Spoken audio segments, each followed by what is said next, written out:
बिस्मिल्लाहिर्रहमानिर्रहीम। आज हमारा टॉपिक है cell wall. So first of all we would like that to define cell wall. If anyone asks from you, अगर कोई आपसे पूछ ले कि सेल वॉल क्या होता है, so what should be your reply? आपका जवाब क्या होगा कि cell wall is the outermost boundary of plant cells. पौधे के खुले की बैरूनी तह को सेल वॉल कहा जाता है। और ये स्ट्रक्चर जो है ये हार्ड होता है, सख्त होता है, रिजिड मजबूत होता है एंड परमिएबल स्ट्रक्चर, और इससे मॉलिक्यूल जो है गुजर जाते हैं। ये नॉन लिविंग मटेरियल्स होता है and is made of protoplasm, और प्रोटोप्लाज्म इसको खारिज कर देता है, यानी ये प्रोटोप्लाज्म से बना हुआ होता है। फिर सवाल ये पैदा होता है कि प्रोटोप्लाज्म होता है क्या चीज बेसिकली? तो protoplasm is the combination of proteins, lipids, carbohydrates, electrolytes and water. इसको सिंपल जबान में, सादा अल्फाज में हम प्रोटोप्लाज्म कहते हैं। फिर हम चलते हैं इसके डिस्कवरी की तरफ। अगर कोई पूछ ले आपसे कि सेल वॉल किसने डिस्कवर किया था, तो आप लोगों का जवाब क्या होगा? Cell wall is discovered by a scientist who also discovered cell, whose name was Robert Hooke. Robert Hooke ने 1665 ईस्वी में पहली मर्तबा सेल वॉल को डिस्कवर किया था, और साथ ही इसने इसके केमिकल कंपोजिशन के बारे में भी बताया था कि chemically cell wall is composed of cellulose in case of plant sales.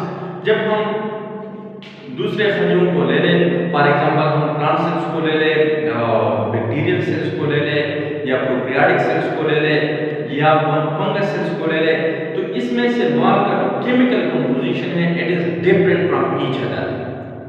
क्योंकि in case of plant cell cell wall is made of cellulose, in case of prokaryotic cell wall is made of murein. Murein जो है ये peptidoglycan इसको भी कहा जाता है, and it is a complex of proteins and carbohydrate. और जब हम फंगस के सेल वॉल को स्टडी करें केमिकली, तो it is made from another component known as chitin, it is also a carbohydrate. अब हम सेल वॉल की स्ट्रक्चर की तरफ चलते हैं कि सेल वॉल की स्ट्रक्चर क्या होता है।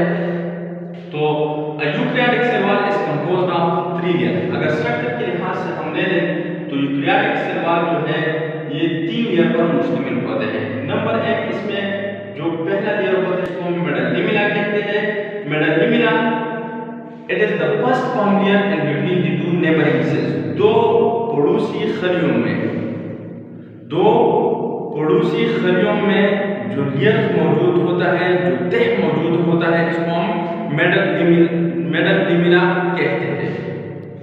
और इसका जो थिकनेस है इट इज अबाउट 1 माइक्रोमीटर। इसका जो मेन फंक्शन है वो ये है कि ये दो खलियों को आपस में जुड़ लेते हैं। Middle lamella is mainly composed of pectin. ये जो मेडलिमिना है ये पेक्टिन एक कार्बोहाइड्रेट होता है, इस पर मुश्तमिल होता है, और ये कैल्शियम या मैग्नीशियम पेक्टेट की सूरत में खले में पाया जाता है। नेक्स्ट जी सर। Primary wall. अब हम चलते हैं प्राइमरी वॉल की तरफ कि प्राइमरी वॉल क्या होता है। It is the first form layer in newly formed cells of a separate cells. अगर हम अलग-अलग खलिए को ले लें, पौधे के खलिए को, और इसका जो पहला लेयर हम स्टडी करवाए तो हम उसको क्या कहते हैं? Primary wall. प्राइमरी साइज है it is about 1 to 3 micron metre. ये जो प्राइमरी वॉल होता है इट इज ट्रू वॉल। ये एक ट्रू वॉल होता है develop in newly form cell, जैसा कि हमने पहले बता दिया कि नए खलियों में बने होते हैं। और कब बनते हैं? During cell elongation phase. Of growth. It is elastic. इसकी प्रॉपर्टीज क्या है? अगर कोई आपसे पूछ ले कि what are the properties of primary wall, तो ये जो प्राइमरी वॉल होता है ये इलास्टिक होता है, लचकदार होता है, एक्सटेंडेबल, ये वसीतर होता है, एंड क्रिस्टलाइन। क्रिस्टलाइन का मतलब ये है कि ये ज्योमेट्रिकल इन शेप होता है एंड ऑप्टिकली एक्टिव। अगर कोई आपसे पूछ ले कि what is mean by optically active, तो इसका मतलब ये होता है कि जब एक पोलराइज्ड लाइट किसी सब्सटेंस से गुजरता है तो ये लेफ्ट या राइट की तरफ रोटेट होता है। इस लेफ्ट और राइट की तरफ रोटेशन को हम क्या कहते हैं? Optically active.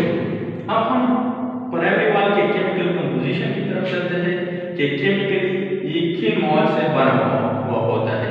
Primary wall is chemically made of cellulose, hemicellulose and pectin और दीज आर कार्बोहाइड्रेट नेचर और ये प्राइमरी वॉल के केमिकल कंपोजिशन में शामिल होते हैं। इसके बाद हम चलते हैं सेकेंडरी वॉल की तरफ।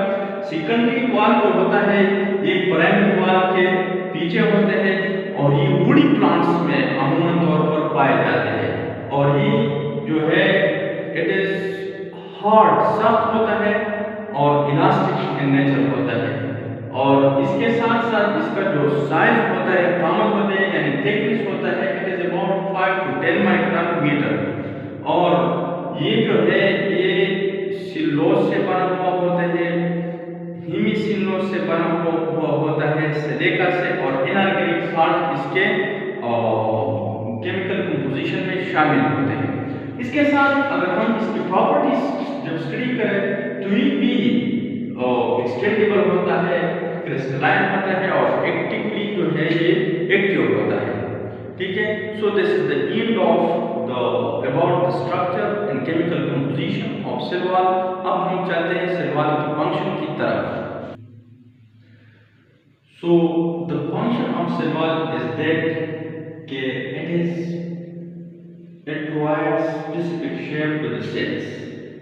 Number 2, it gives strength and hardness to the cell. ये खलिए को सख्तपन जो है ये मुहैया करता है।